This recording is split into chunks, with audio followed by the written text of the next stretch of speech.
Okay, सो अब आपसे बात हो रही है जी, ट्यूपल इज इम्यूटेबल। बिल्कुल, आपका स्वागत है जी। आप जुड़ चुके हो बच्चे क्लास 12 कंप्यूटर साइंस, और हमारी चल रही है जी सीरीज जिसमें हम कर रहे हैं जी बोर्ड का सिलेबस।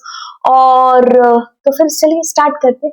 Tuple is immutable. जब आपने डेटा टाइप पढ़ा तो आपने एक चीज नोट की कि भाई आपके पास दो तरीके के डेटा टाइप है। एक तो है जी म्यूटेबल का और एक है जी इम्यूटेबल का। तो म्यूटेबल में आपने मेरे साथ लिस्ट तो कर ही लिया है, एक और म्यूटेबल डेटा टाइप है दैट इज डिक्शनरी। ये दोनों आपके सिलेबस में, इसलिए हम इनकी खास बात है जो कर रहे हैं या इन्हीं के बारे में बात कर रहे हैं।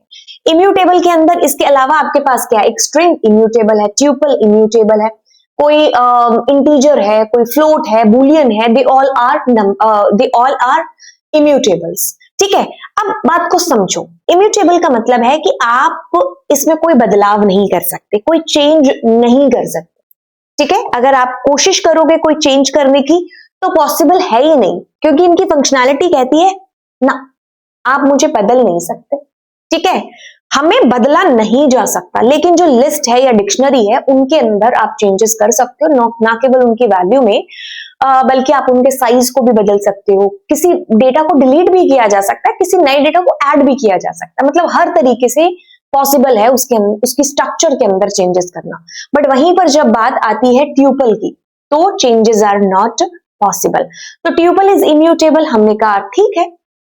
Tuple is an immutable data type. It means the element of the tuple cannot be changed after it has been created. Once you have created your tuple, after that changes are not possible.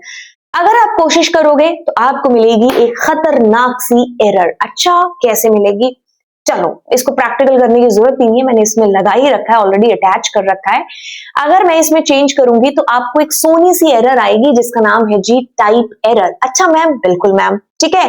तो अगर मैं अब यहाँ पर बड़ी ही एक important सी चीज है, ठीक है, मतलब आज की क्लास में आप कुछ नया सीख के जाओगे। इफ यू नो कि ट्यूपल इज इम्यूटेबल, तभी भी आप एक नई चीज सीखने वाले हो, दैट इज दिस।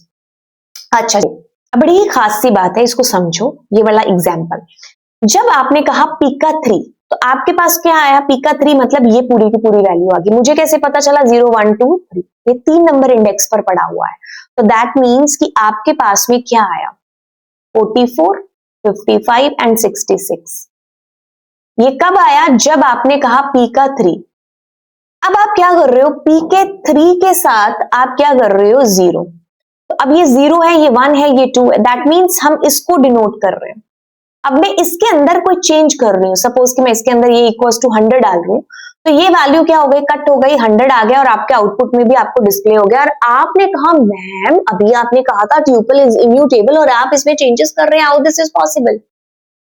सुनो गौर से, ये है क्या एक्चुअल में? दिस इज अ लिस्ट ना, ये है क्या? ये लिस्ट है ना। लिस्ट अपने आप में चेंज कर सकती है। आपने अगर एक लिस्ट को एक ट्यूपल में डाला है, इट्स ओके। ट्यूपल अपनी फंक्शनैलिटी के साथ में सर्वाइवेंस करेगा और जो आपकी लिस्ट है वो अपने साथ करेगी। अपने अपने फीचर्स दोनों नहीं छोड़ेंगे, राइट? ऑल्दो आपने अगर एक ट्यूपल के अंदर लिस्ट को डाल दिया और आप अगर उस लिस्ट को चेंज कर रहे हैं तो हो जाएगा चेंज, क्योंकि आप उस लिस्ट में कर रहे हैं। ट्यूपल में चेंजेस करोगे तो नहीं होगा। आप लिस्ट में चेंज कर रहे हो, अगेन एंड अगेन एक चीज कर रहे हो। अब आपके दिमाग में शायद ये भी आ सकता है कि अगर एक लिस्ट में ट्यूपल डाल करके उसको चेंज करें तो हो सकता है? ऑफ कोर्स नहीं हो सकता, है ना।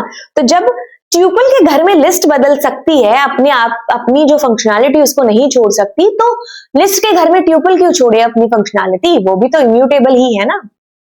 तो आपको ये चीज मद्देनजर रखनी है कि ऑपरेशन परफॉर्म हो किसके रहा है, हो किसके ऊपर रहा है।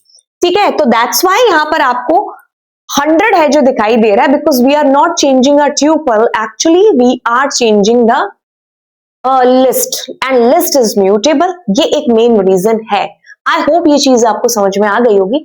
जरा सा कंफ्यूजन नीचे कमेंट सेक्शन है तो बताइए। तो चलिए फिर मिलते हैं आपको अगली क्लास के अंदर। Bye bye all.